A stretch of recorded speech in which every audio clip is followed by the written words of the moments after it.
পশ্চিমা বিশ্বের এই ঢেউ যখন প্রাচ্যে পৌঁছালো, তখন লড়াইয়ের ধরন ছিল কিছুটা আলাদা। এখানে নারীদের লড়তে হয়েছে ঔপনিবেশিক শাসন, ধর্মীয় কুসংস্কার এবং কঠোর সামাজিক অবরোধ বা পর্দার বিরুদ্ধে।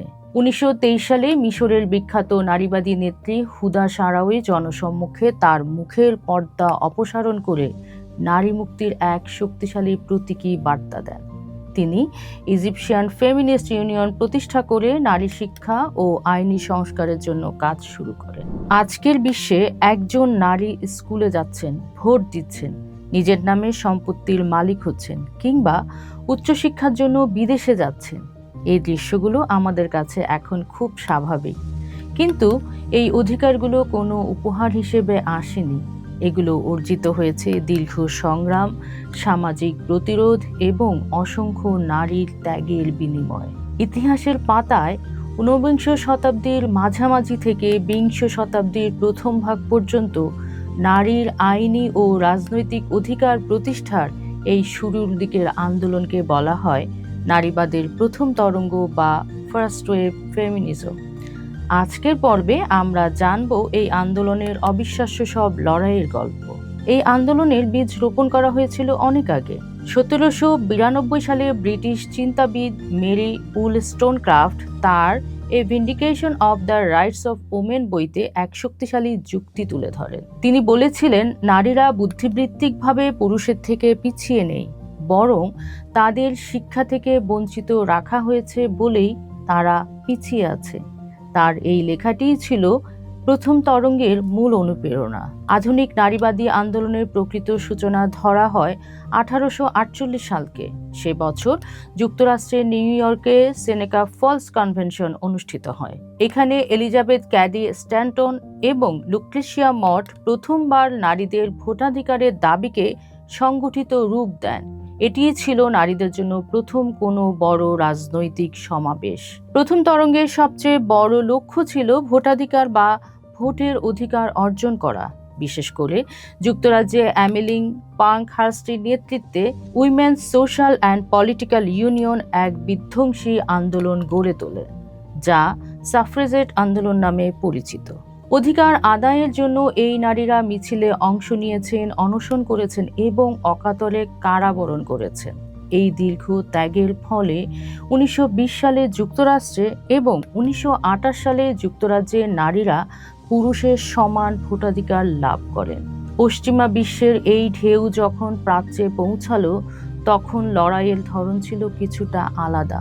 এখানে নারীদের লড়তে হয়েছে ঔপনিবেশিক শাসন, ধর্মীয় কুসংস্কার এবং কঠোর সামাজিক অবরোধ বা পর্দার বিরুদ্ধে। 1923 সালে মিশরের বিখ্যাত নারীবাদী নেত্রী হুদা সারাওয়ি জনসম্মুখে তার মুখের পর্দা অপসারণ করে নারী মুক্তির এক শক্তিশালী প্রতীকী বার্তা দেন। তিনি ইজিপশিয়ান ফেমিনিস্ট ইউনিয়ন প্রতিষ্ঠা করে নারী শিক্ষা ও আইনি সংস্কারের জন্য কাজ শুরু করেন।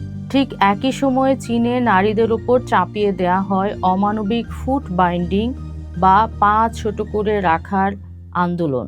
আর জাপানের রাইজো হিরাতসুকা তার সেইতো পত্রিকার মাধ্যমে নারীদের সাহিত্য চর্চা ও স্বাধীন পরিচয়ের দাবি তুলে ধরেন। এদিকে আমাদের বাংলার প্রেক্ষাপটে প্রথম তরঙ্গের সবচেয়ে উজ্জ্বল ধ্রুবতারা হলেন বেগম রোকেয়া। যখন মুসলিম সমাজে নারীদের ঘরের বাইরে বের হওয়াও অসম্ভব ছিল, তখন তিনি উপলব্ধি করেছিলেন শিক্ষাই হলো নারীর মুক্তির চাবিকাঠি।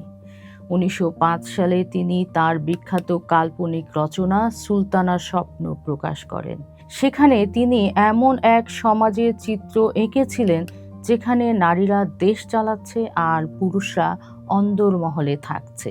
কিন্তু তিনি শুধু লেখায় সীমাবদ্ধ ছিলেন না। 1909 সালে তিনি কলকাতায় সাখাওয়াত মেমোরিয়াল গার্লস স্কুল প্রতিষ্ঠার উদ্যোগ নেন, যা 1911 সালে কলকাতায় স্থায়ীভাবে প্রতিষ্ঠিত হয়। তীব্র সামাজিক বাধা সত্ত্বেও তিনি বাড়ি বাড়ি গিয়ে অভিভাবকদের বুঝিয়ে মেয়েদের স্কুলে আনতেন। 1916 সালে তিনি আঞ্জুমানে খাওয়াতিনে ইসলাম প্রতিষ্ঠা করেন।